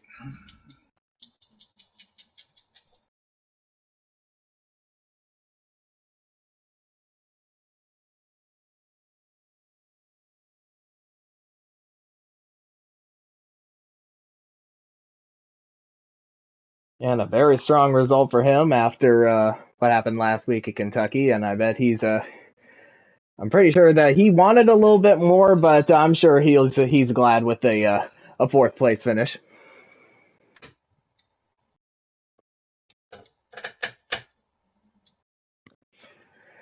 And there he is. Kamal Wright, you got yourself a top 5 finish, especially after what happened last week at Kentucky. Take us through what the race looked like from your view.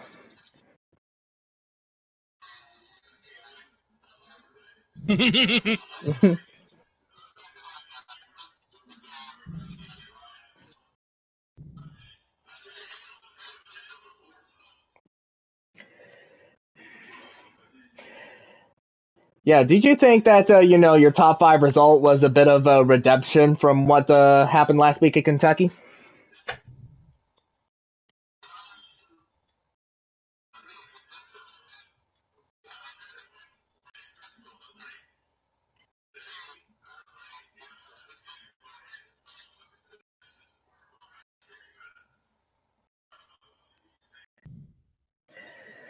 Yeah, and did you have like any different strategies to play with when the lobby got reset?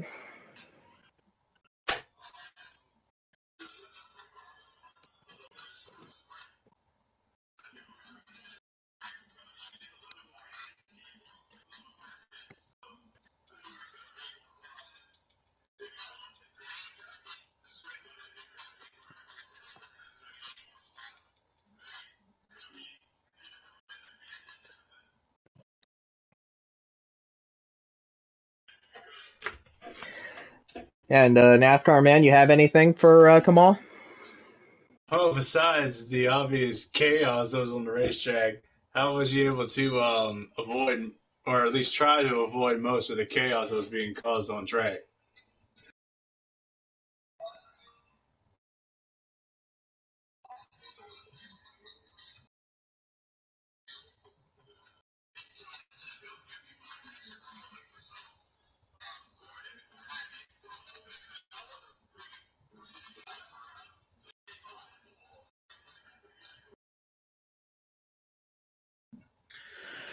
I got a question.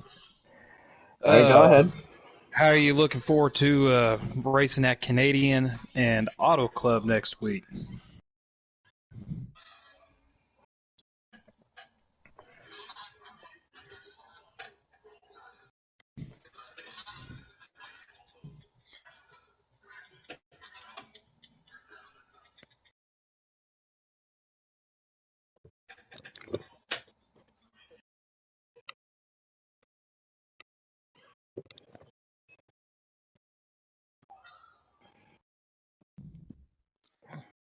Yeah, well, we can't wait to see what happens next week, and congratulations on your solid top 5 finish, and we'll see you next week at the doubleheader.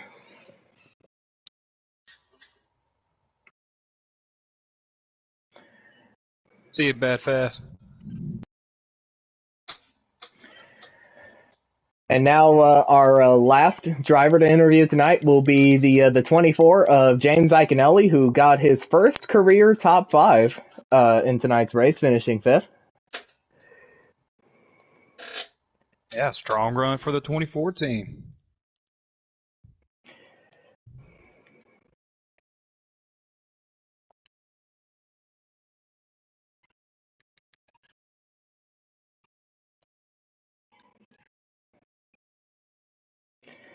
Yep, there he is. I mean, he doesn't say he's online, but I will send him an invitation.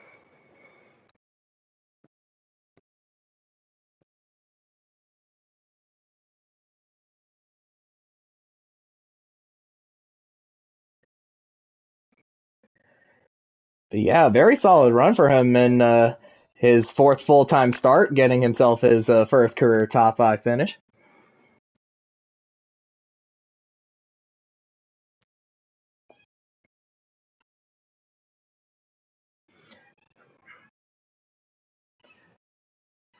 And we will give him a little bit of time.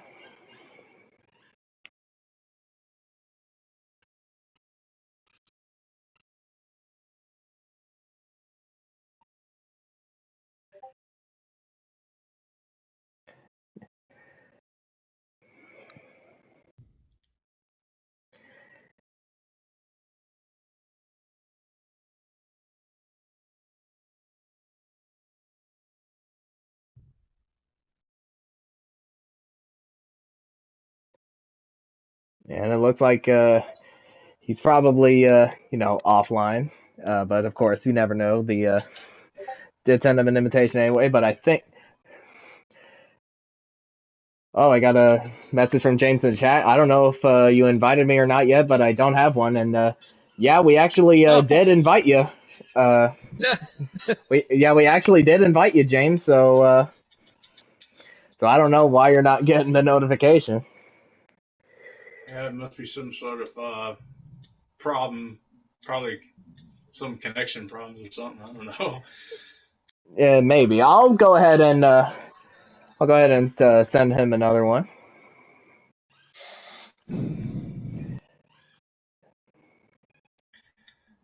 Technology, isn't it great? Oh, you gotta love it. That's what I always say whenever someone's experiencing like technical problems. Like, technology, ain't it great?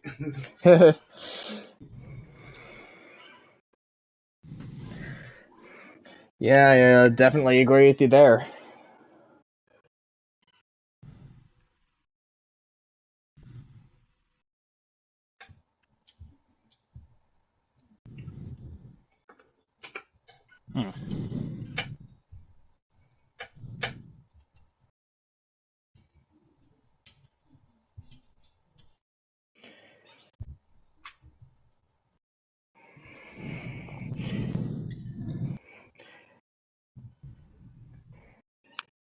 Yes, I did send James another invite. His appearance is pending.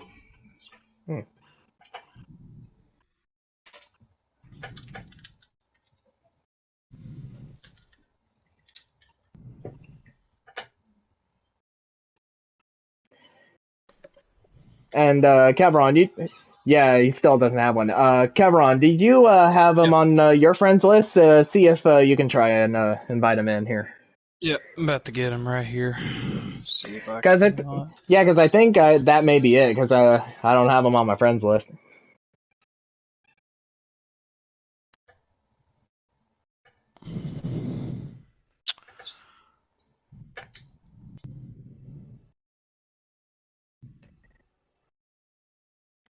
Let's see here. Yeah, we'll give it another moment here. Oh, man.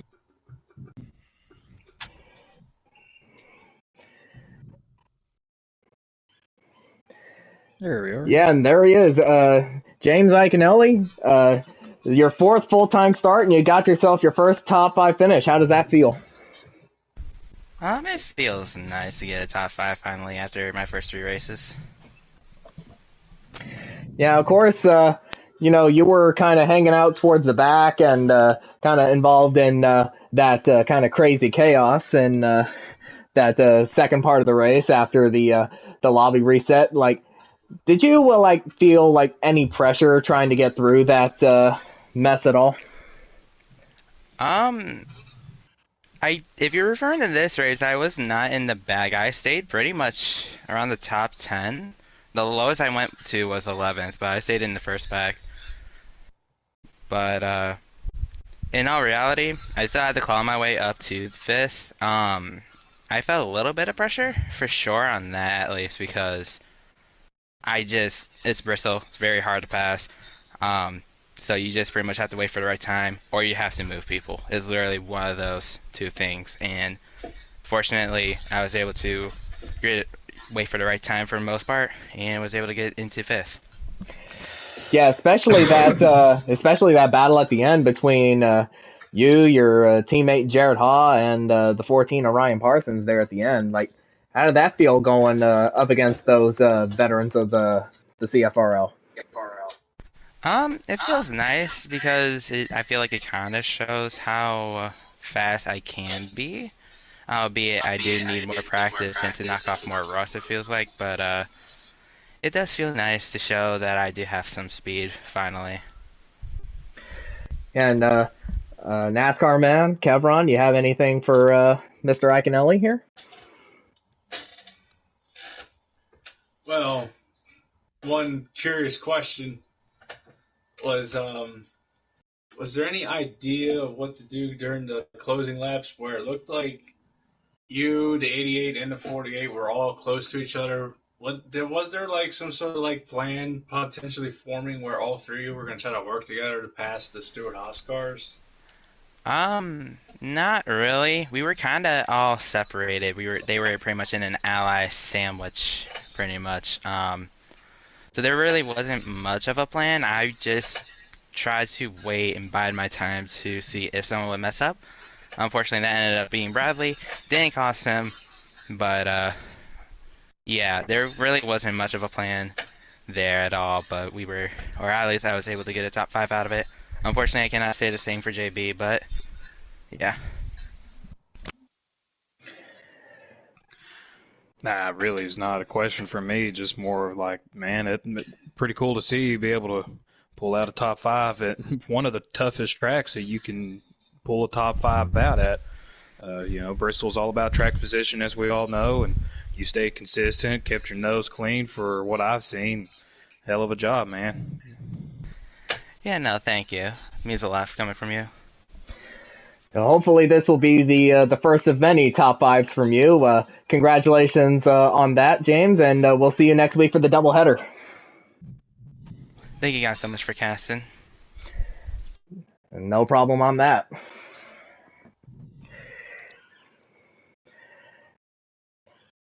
And all right, that will conclude the post-race interviews. And before we sign off here, either NASCAR men or Kevron can chime on in. Final thoughts on tonight's race. Well, I kind of figured this race was going to be chaotic on restarts, and that's exactly what we got. Yeah, definitely on the racetrack. It was just as chaotic as what y'all seen through y'all's broadcast view. So,